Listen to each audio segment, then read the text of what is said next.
যেখানেই থাকো বন্ধুরা, আশা করি সবাই ভালো আছো। দুপুরে খাওয়ার পরে লেপ মুড়ি দিয়ে শুতে বড্ড ভালো লাগে, কিন্তু বিকালে আর ওঠা যায় না, প্রচণ্ড ঠান্ডা লাগে। তাই একটু রোদ্দুরের খোঁজে হাঁটতে হাঁটতে এসছি আমরা অনেকটা পথ। বেশ খোলা জায়গা আর এত সুন্দর লাগছে এখানে। একটুক্ষণ বসে মনে হচ্ছে যেন বেশ শরীর গরম হয়ে গেল। আর সবাই নিজে নিজে কাজে এখানে খোলা জায়গায় ঘোরাফেরা করছে। কত কি কাজ চলছে, আস্তে আস্তে দেখো সব দেখতে পারবে। আর এসে বেশ ভালো লাগছে এখানটাতে।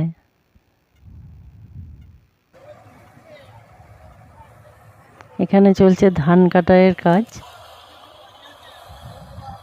বিশাল বড় একখানা মেশিন, আর উপরে একজন আছে, দেখে মনে হচ্ছে একদম ছোট্ট কেউ বসে আছে।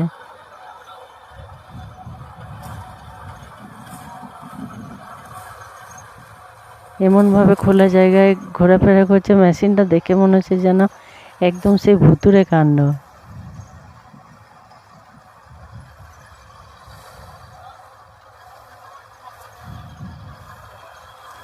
যেমন আওয়াজ আর তেমন বিশাল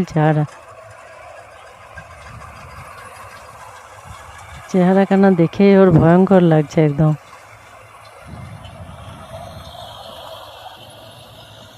এভাবে করে ধানগুলো কেটে কেটে ঘুরছে, আর নিচের দিকে টুকরো টুকরো হয়ে খড়গুলো পড়ছে।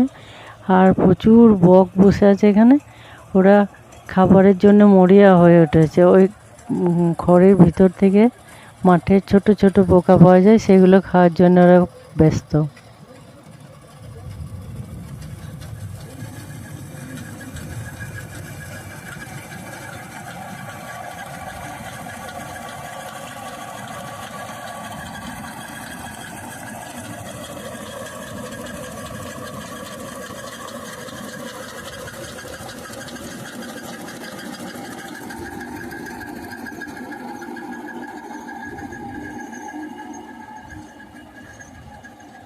এভাবে করে খড়গুলো আলাদা হয়ে যায়, আর ভেতরে জমা হয় একদম পরিষ্কার ধানগুলো।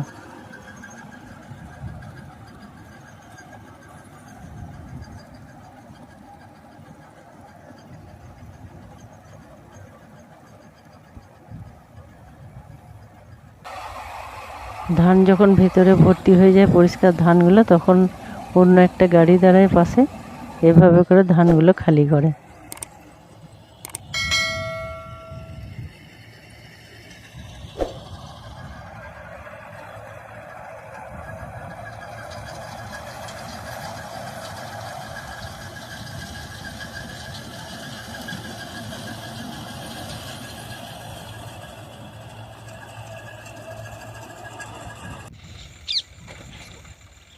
আর যে ফাঁকা জমিগুলো আছে সেখানে ওই যে সব চাষ দিচ্ছে, ট্রাক্টর চলছে, আর ওখানে পোকার খোঁজে চলে এসছে বক।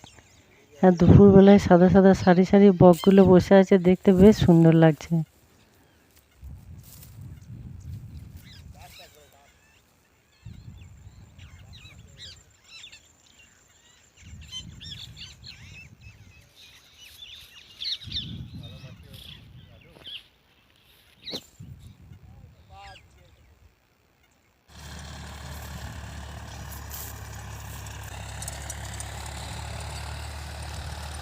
এক জায়গা থেকে অন্য জায়গায় এভাবে খাবারের সন্ধানে ঘুরতেই থাকছে ওরা।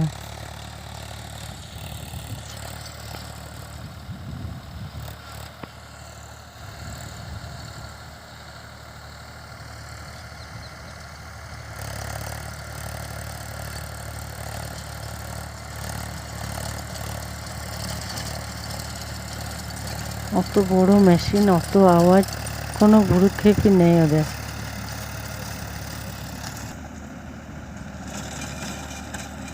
কি ভালো লাগছে দেখতে, একদম সাদা রঙগুলো।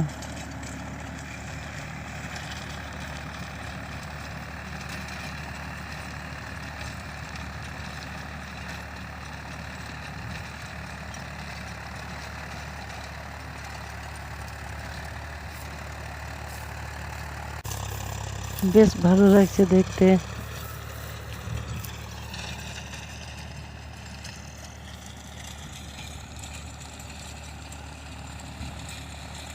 গাড়ির সঙ্গে সঙ্গে একটা জায়গা থেকে একটা জায়গা কিভাবে চলছে ওরা। এবার সবার বাড়ি ফেরার পালা। এক এক করে বাড়ি ফিরছে। অনেকক্ষণ কাটলো, আমরা অনেকক্ষণ থাকলাম, বেশ ভালো লাগলো দুপুরটা। কেমন লাগলো বলো বন্ধুরা, আসি, আবার দেখা হবে।